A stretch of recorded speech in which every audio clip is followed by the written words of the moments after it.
अब array based implementation पे आते हैं, ठीक है।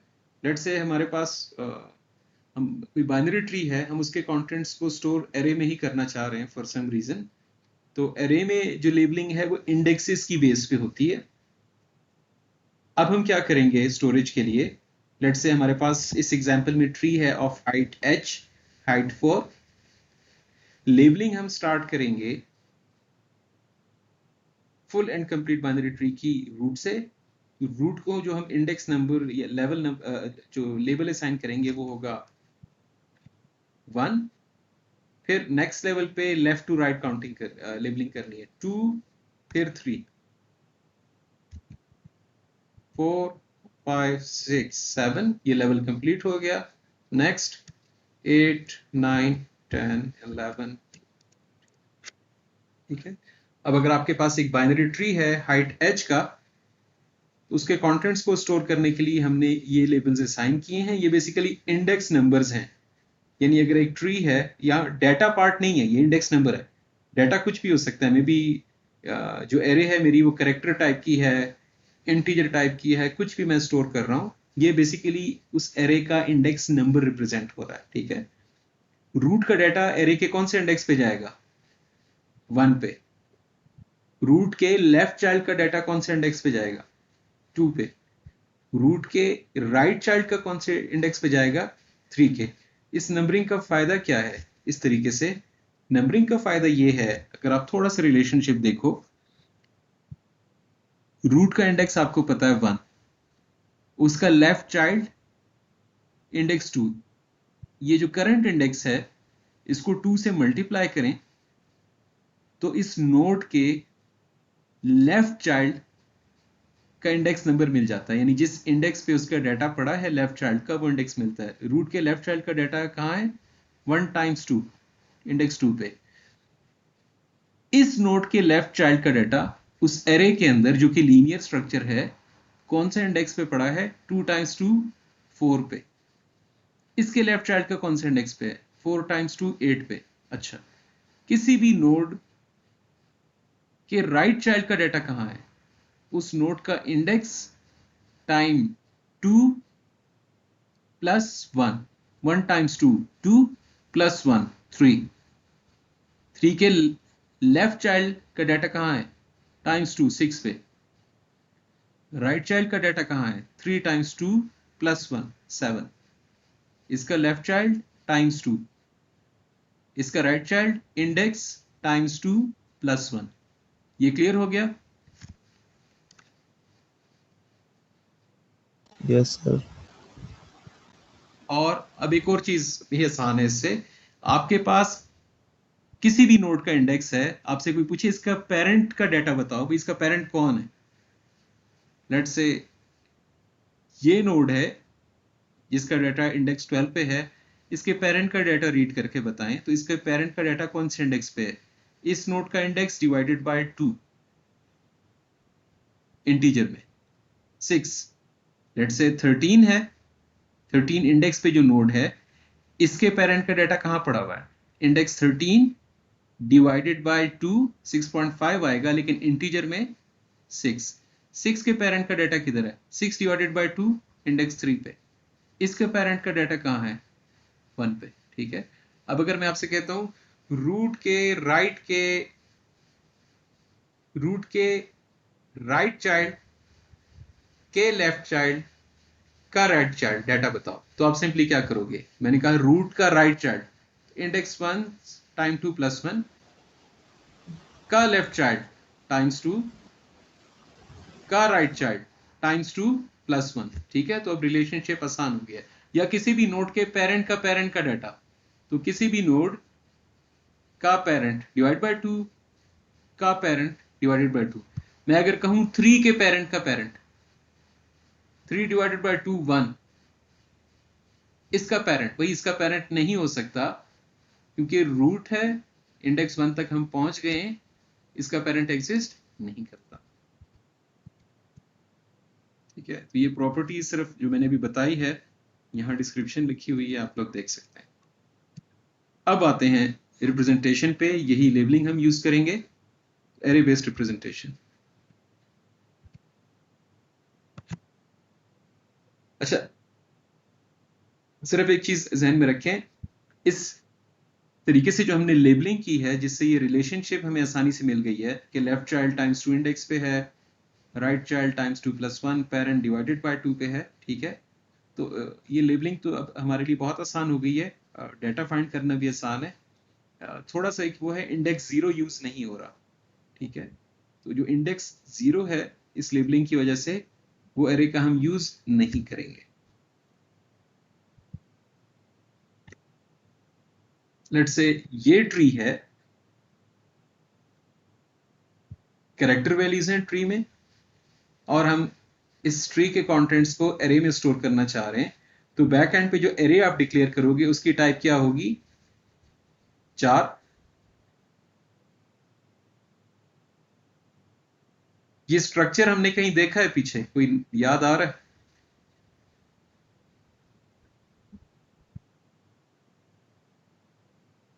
ये कौन सा ट्री है? Full tree. फुल ट्री, इस नोड को देखो, क्या ये फुल ट्री है? कंप्लीट ट्री है। ये कंप्लीट है बच्चा। ये फुल इसलिए नहीं है कि एक इंटरनल नोड ई है जिसका एक ही चाइल्ड है। अगर इसका राइट भी एग्जिस्ट करता फिर ये फुल भी होता, ठीक है।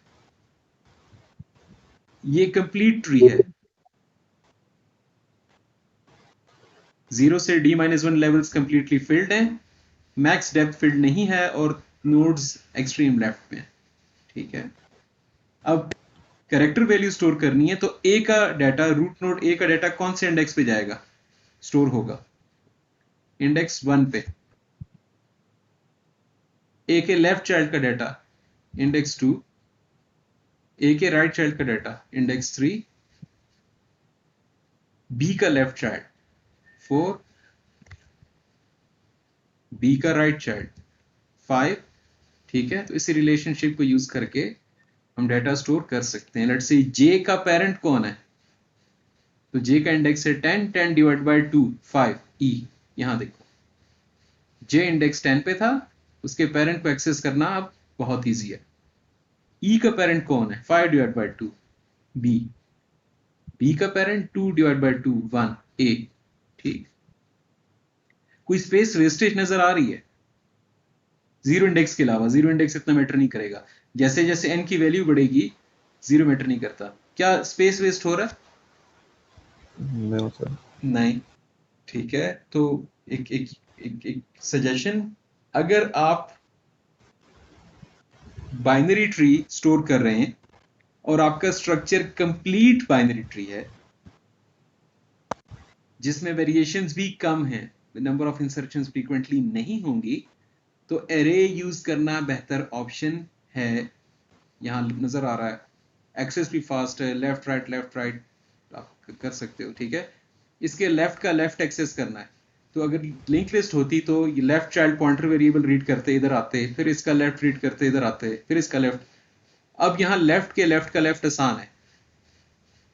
लेफ्ट के लेफ्ट का लेफ्ट किधर पड़ा है? एक दफा मल्टीप्लाई करो, 2 दफा, 3 दफा, बस यहीं बैठे बैठे, ठीक है। 3 मरतबा वैल्यू डबल कर दो, डायरेक्ट इंडेक्स नंबर मिल जाएगा, एक्सेस करके वैल्यू रीड कर लें, ठीक। लेकिन ज्यादातर केसेस में, एप्लीकेशंस में, जो स्ट्रक्चर है बाइनरी ट्री का वो कंप्लीट बाइनरी ट्री नहीं बनता, ठीक है। कुछ भी हो सकता है। तो उस तरह के सिनेरियोज में array is not a good option. मैं एक एग्जांपल दिखाता हूँ। इस ट्री की हाइट कितनी है वैसे? 4। हमने साइज 11 की एरे क्लियर की है, 10 इंडेक्सेस यूज किए हैं, सिर्फ एक वेस्ट हुआ है। अब एक और ट्री देखते हैं। इस ट्री की हाइट कितनी है? 4। सिर्फ 4 नोड्स का डाटा स्टोर करना है, लेकिन इस 4 नोड्स का डाटा स्टोर करने के लिए हमें एरे कितने साइज की चाहिए? 9। इसका इंडेक्स क्या बनता है? 1। इसका इंडेक्स क्या बनता है? 1। इसका राइट चाइल्ड टाइम्स 2 + 1 3, इसका राइट चाइल्ड 7, इसका राइट चाइल्ड 15। तो 15 मैक्स इंडेक्स है, 0 यूज नहीं हो रहा। हमें सिर्फ 4 नोड्स स्टोर करने के लिए साइज 16 की एरे चाहिए, ठीक है, जिसमें रूट का डाटा इंडेक्स 1 पे स्टोर होगा, ठीक है, और ये तमाम स्पेसेस वेस्ट होंगे। तो अब बताएं, जब आपको पता हो कि मेरे ट्री का स्ट्रक्चर कुछ भी हो सकता है, स्पेशली इस तरह का भी हो सकता है, तो क्या एरे यूज करना कोई बेहतर ऑप्शन है? नो सर, नहीं। क्या मसला है? एक्सेस फास्ट नहीं है या कोई और गड़बड़ है? स्पेस वेस्ट होगी। स्पेस वेस्ट हो रहा है, ठीक है। इसीलिए फिर हम डायनामिकली रन टाइम पे ही मेमोरी एलोकेट और डी एलोकेट करते हैं। वो लिंक लिस्ट बेस्ड इंप्लीमेंटेशन, जो लिंक रिप्रेजेंटेशन है dynamically memory allocation D allocation वाली, वही यूज करते हैं। और हम छोटी सी मॉडिफिकेशन जो करेंगे, जो हमारी क्लास नोड है उसको चेंज करना है। एक तो डाटा पार्ट होगा, उसके अलावा दो पॉइंटर वेरिएबल्स होंगे, एक लेफ्ट चाइल्ड के नाम से और दूसरा राइट चाइल्ड के नाम से, ठीक है। अब अगर हम थोड़ा सा विजुअली देखें एक ट्री को, हमारे पास एक बाइनरी ट्री है। सबसे पहले लेट से रूट नोड ए स्टोर हुई है, तो क्लास ट्री नोड का एक ऑब्जेक्ट क्रिएट हुआ होगा, उसके डाटा पार्ट में ए वैल्यू स्टोर हुई होगी, और उस जिस तरह हम लिंक लिस्ट में पहली नोड का एड्रेस कहां स्टोर करते हैं, एक स्पेशल पॉइंटर वेरिएबल स्टार्ट या फर्स्ट में, इसी तरह बाइनरी ट्री में भी हमें एक स्पेशल पॉइंटर वेरिएबल चाहिए होगा रूट, जिसमें सिर्फ और सिर्फ रूट नोड का एड्रेस स्टोर होगा। बाकी नोड्स का एड्रेस कहां स्टोर हुआ है? हर नोड का एड्रेस अपने पेरेंट की लेफ्ट या राइट फील्ड में है, डिपेंडिंग अपॉन कि वो अपने पेरेंट का कौन सा चाइल्ड है, ठीक है। अब रूट का चूंकि पेरेंट ही एग्जिस्ट नहीं करता, तो इसीलिए इसका एड्रेस हमें explicitly special pointer variable root में स्टोर करना पड़ता है, ठीक है। तो अब इजी है, लेट्स से ट्री खाली था, तो रूट पॉइंटर वेरिएबल में नल वैल्यू थी, फिर पहली नोड क्रिएट की, रूट के पास न्यू नोड का एड्रेस आ गया, ठीक है, जो भी वैल्यू है। बाय डिफॉल्ट पहली नोड है तो लीफ है, लेफ्ट राइट नल है। आपने एक और नोड इंसर्ट करनी है एज अ राइट चाइल्ड, तो आप रन टाइम पे न्यू नोड क्रिएट करोगे, basically class binary tree node का एक ऑब्जेक्ट क्रिएट करेंगे जिसका एड्रेस न्यू नोड के पास है। Root dot right child is equal to new node arrow data is equal to जो भी वैल्यू आपने स्टोर करनी है, और ये नोड इंसर्ट होगी एज ए लीफ नोड, तो इसका लेफ्ट और राइट बाय डिफॉल्ट नल है, ठीक है। तो जैसे जैसे हमें जरूरत पड़ेगी हम इंसर्शंस एंड डिलीशंस करते जाएंगे। डिलीशन आगे हम बहुत डिटेल में देखेंगे। लेट से आपने ये लीफ नोड डिलीट करनी है, सबसे आसान वाला केस है। तो लीफ को डिलीट करने के लिए आपको किसका एड्रेस चाहिए? इसके पेरेंट का। लिंक लिस्ट में प्रीडिसेसर का एड्रेस चाहिए होता था, ठीक है। तो जब पेरेंट का एड्रेस मिल जाए तो सिंपली लेट्स से ये टेम्प में ये नोड अपने पेरेंट का कौन सा चाइल्ड है? लेफ्ट चाइल्ड है ना। Yes sir. और ये लेट से है टेम्प, तो दो काम करेंगे। और मैं चलो एक काम करता हूं, जब मैं कोडिंग कराऊंगा तो मैं वो लॉक पी लॉक वाली लॉजिक ही यूज करूंगा। लिंक लिस्ट में सर्चिंग में हम लॉक को किससे इनिशियलाइज करते थे? स्टार्ट से। यहां लॉक को इनिशियलाइज करेंगे रूट से। वहां पी लॉक में पी क्या रिप्रेजेंट करता था? Predecessor of lock. यहां पी रिप्रेजेंट करेगा पेरेंट ऑफ लॉक, यानी लॉक जिस नोड पे है पी लॉक उसके पेरेंट पे होना चाहिए। क्या रूट का कोई पेरेंट एग्जिस्ट करता है? नो। नहीं, तो हम पी लॉक को इनिशियलाइज करेंगे नल से, और फिर हम सर्चिंग बाइनरी सर्च ट्रीज में हम देख लेंगे, हम करेंगे जब तक वो वैल्यू नहीं मिल जाती। लेट से बाइनरी सर्च ट्री में तो वैल्यू ये छोटी है तो लेफ्ट पे जाएंगे, बड़ी है तो राइट पे जाएंगे। तो लॉक डाटा क्या इक्वल टू दैट वैल्यू है? अगर है तो रुक जाओ, अगर नहीं है, क्या वो वैल्यू लॉक डाटा से छोटी है? छोटी है तो कहां बिलोंग करेगी? लेफ्ट पे। तो हम फिर p loc equal to loc equal loc dot left, तो इस तरीके से लेफ्ट राइट होते होते हमें वो नोड मिल जाएगी। लेट्स से इस केस में ये बाइनरी सर्च ट्री नहीं है, हमने सर्चिंग की, f मिल गया, तो f का एड्रेस किस पॉइंटर वेरिएबल के पास होगा? लॉक। और d का एड्रेस जो कि f का पेरेंट है p लॉक। ये सिंपलेस्ट केस है। f is a leaf node, इसकी डिलीशन सबसे आसान होती है। पहली स्टेटमेंट डिलीट लॉक, इसको जो एलोकेटेड मेमोरी है वो फ्री हो जाएगी। अब इसकी डिलीशन के बाद क्या d का कोई लेफ्ट चाइल्ड एग्जिस्ट करता है? नहीं। तो आप क्या लिखोगे? p loc arrow left is equal to null. ठीक है। या आगे हम देखेंगे वो नोड डिलीट करनी है जिसका एक ही चाइल्ड है, लेट्स से d डिलीट करना है। अब सर्च d के बाद लॉक इधर होगा, p लॉक इधर होगा। हम ऐसे कैसे चेक कर सकते हैं कि ये लीफ नोड है या इसका एक ही चाइल्ड है?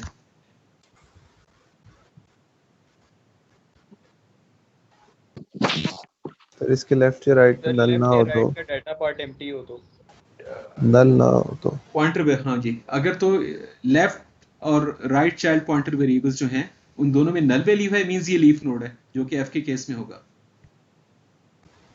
इस केस में सिर्फ लेफ्ट सब ट्री एग्जिस्ट करता है। कैसे? If loc arrow left is not equal to null and loc arrow right child is equal to null, तो ये वाला केस है। ये कौन सा है? इसमें लॉक का लेफ्ट चाइल्ड नल है, राइट चाइल्ड नल नहीं है। तो इस तरीके से हमें चेक्स लगाने पड़ेंगे। अच्छा, वापस इधर आते हैं। हमने डी डिलीट करना था। इन्हीं चेक से पता लगा डी वो केस है जिसमें सिर्फ लेफ्ट सब ट्री एग्जिस्ट करता है, राइट एग्जिस्ट नहीं करता। आगे हम बहुत डिटेल में देखेंगे। इस केस में डिलीशन आसान है। इसको डिलीट करने के बाद पेरेंट का जो लेफ्ट है वो अपडेट होगा, ये हो जाएगा। तो बेसिकली हमने दो काम करने हैं। डी को डिलीट करने से पहले ये जो एफ का एड्रेस है इधर पड़ा है, ये हमने इधर कॉपी करना है। हम क्या लिखेंगे? P arrow left child is equal to is equal loc to arrow loc arrow left child. तो ये यहां से एड्रेस इधर कॉपी हो गया। उसके बाद इसको डिलीट कर दो, डिलीट लॉक। ठीक है। तो नोड्स मेमोरी में पहले जहां थी अब भी वही हैं, फिजिकल मूवमेंट कोई नहीं हुई, सिर्फ पॉइंटर्स अपडेट हो गए हैं। ठीक हो गया? सर। जी बच्चा। सर अगर एफ का भी चाइल्ड हो तो सर फिर वो सारे अपडेट करने पड़ते हैं? नहीं, उससे कोई फर्क नहीं पड़ता। मैं अभी एक एग्जांपल दे देता हूं आपको।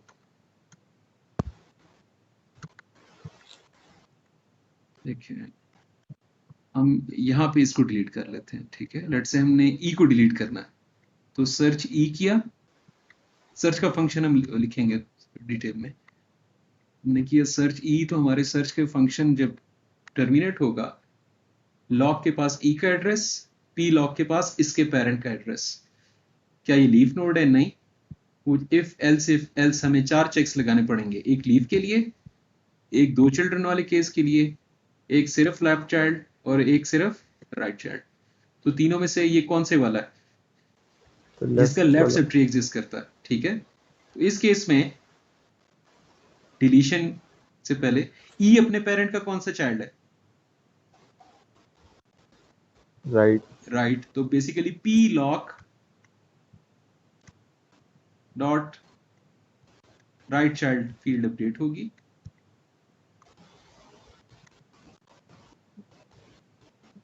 राइट चाइल्ड के तौर पे कौन सी नोड आएगी? जी। जी अपने पेरेंट का कौन सा चाइल्ड है? लेफ्ट। तो बेसिकली हमने स्टेटमेंट लिखनी होगी p loc arrow right child is equal to loc, यानी कि ये नोड, एरो लेफ्ट चाइल्ड। तो ये जो जी का एड्रेस है यहां पड़ा हुआ वो यहां कॉपी हो जाएगा। तो विजुअली अगर हम देखें, ये ऐसा ही है कि जी को हमने राइट चाइल्ड बना दिया है सी का।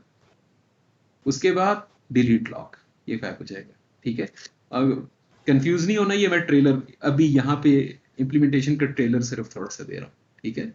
बहुत ईजी है। लिंक लिस्ट की असाइनमेंट्स जिसने की हुई हैं, लैब टास्क खुद किए हुए हैं, ये बहुत ईजी है, कुछ भी नहीं है इसमें।